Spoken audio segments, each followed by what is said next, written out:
আসসালামু আলাইকুম। কৃষি গল্প পক্ষ থেকে আন্তরিক সালাম অভিনন্দন। আপনারা আমার কাছ থেকে আরো পেয়ে যাচ্ছেন ননি ফল গাছ।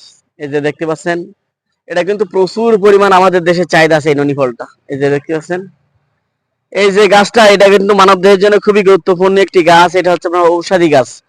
আপনারা আমার কাছ থেকে জিংসন গাছ পেয়ে যাবেন। যাদের শারীরিক সমস্যা আছে তারা কিন্তু পেয়ে যাচ্ছেন। যাদের ডায়াবেটিস আছে তারা কিন্তু হচ্ছে ইনসুলিন গাছ আমার কাছ থেকে পেয়ে যাচ্ছেন। তাই ঔষধি গাছগুলো পেতে হলে আমার স্ক্রিনে দেওয়া নাম্বারে যোগাযোগ করলে আপনারা কিন্তু 64টা জেলায় আপনারা কিন্তু গাছগুলো পেয়ে যাচ্ছেন। আমরা খালি হুদাহুদি মনে করেন হচ্ছে হাসপাতাল ক্লিনিকে খালি ছুটতেই থাকি। আমরা কিন্তু যদি ভাই হচ্ছে ঔষধি গাছগুলো নিয়ে যদি পড়ে থাকি, আমরা কিন্তু হচ্ছে একদম ইস্পাতের মতন সুস্থ সবল থাকতে পারবো। ভাই আমরা সেগুলো করি না। আমরা এগুলো যে একটু কষ্ট হয়, এগুলো হচ্ছে আজিম যুগের মানুষেরা কিন্তু হচ্ছে আপনার উপাধি পাইতো। যদি বলেন ভাই কিসের উপাধি, ওরে ভাই পলোয়ানের উপাধি। তারা হচ্ছে গাছের হচ্ছে এগুলো খাইতো, এই জন্য তারা সুস্থ সবল থাকতো, এরকম উপাধি পাইতো। আমাদের কি করতে হবে, বেশি বেশি করে হচ্ছে ঔষধি গাছগুলো হচ্ছে আমাদের খাতে হবে, তাহলে আমরা সুস্থ সবল